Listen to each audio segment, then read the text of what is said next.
Hey, MagHub Monday, and welcome back from Thanksgiving break. I hope you guys had a great time with family and friends if you celebrated the holiday. If not, I hope you enjoyed a couple of days off. Either way, we're back at it today with email campaigns. Okay, so today we're going to touch on how to set those campaigns up, building contact lists. We're going to send the campaign, we're going to gather the analytics, and then we're going to talk about how to schedule or plan for a follow-up. Without further ado, let's get started. Okay, so here I am in my MagHub site, and to do this effectively, you're going to need a few permissions enabled. If you're a sales rep, you'll likely need a manager or an admin to step in the middle of the process to make sure that this is executed correctly. But other than that, you should be good to go.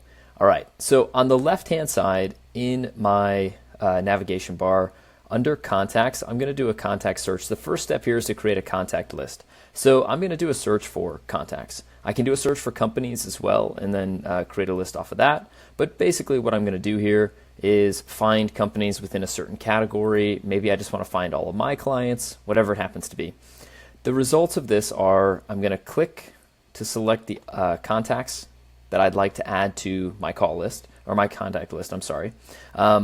And what I'll do is click Create Mailing List. All right, so it's technically called a mailing list here, but it is actually a contact list on the back end. So you're going to name this list. So we'll say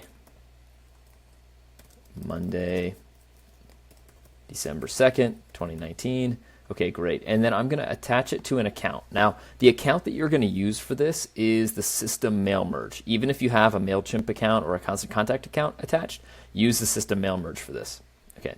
If you have a contact list already in the system, you can actually append these additional names to that existing list and then filter out the duplicates, which is kind of a good way to keep those lists up to date. But regardless, I'm going to create a brand new list today, hit create, and I have all of my contacts listed here. Now, notice I said the system will catch the duplicates, and it's already done that. This is my testing site, and so a lot of these groups have the same, placeholder at maghub.com. Right, all of these folks. Well, what I could do from here, which is kind of nice, is I can just remove all of the duplicates. Okay, I'm going to do that, and we're left with a really clean list full of, unique email addresses, which is great.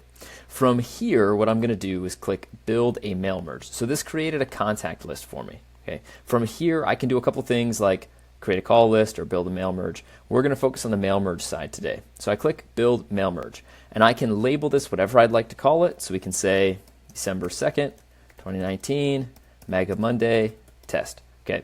I'm going to go in here and select my email template. We covered this in last week's video. There's going to be a little link up here in the top if you didn't catch that video on how to create templates. But basically, I'll select here, this is the email template that I'd like to use. I can choose who this is coming from. So this is where if you don't have the permissions to do this, a manager can step in and make this look like it's coming from you. Okay. From name as well, they can edit if they want to change that to, MagHub admin or something like that. The email note is just an additional section inside the email. If you have that merge tag enabled, you can add an email note. But to get the previews of these, instead of seeing it in the template body, you'll actually see a PDF preview. So here's my PDF preview. And, hey, Allison, we got this upcoming issue, tons of great content. You're going to love it, okay?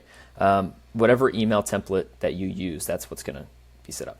So from here, I'm going to actually uncheck this box, uncheck Generate Previews, and then I'm going to click Email List. Now, this is going to send a blast out to whoever I have on this list. It's going to go through your SMTP server, so it's going to track the analytics on that. Now, to get the full analytics in our system, you have to be integrated with Mandrill. At this point in time, it's either your account or our account. Either one works, but we can still pull back the analytics. So to find those analytics, I'm going to show you where to go.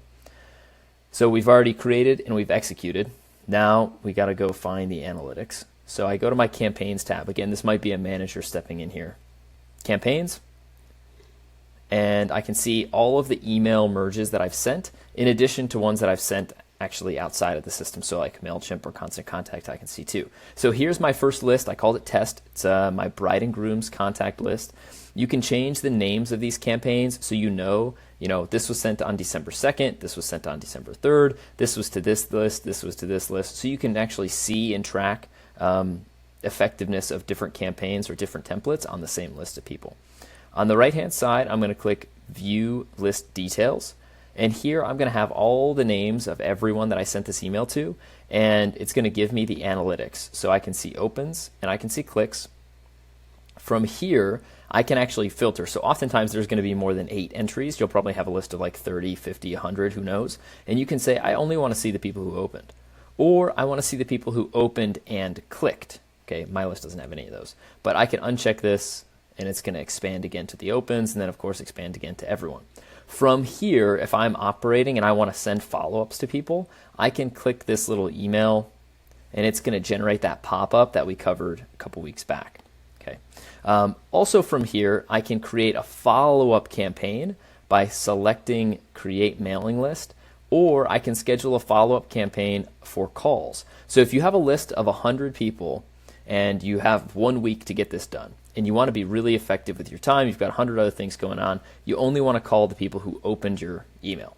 So you click Show Opens, and then when you create a call list from here, or you create a follow-up mailing list, it's only going to include the people who are on this kind of culled down list. All right. So this is one way to be more effective in your prospecting. So if you have, like I said, a big list of people and you don't have time to call everybody, call the people who opened your email. Okay.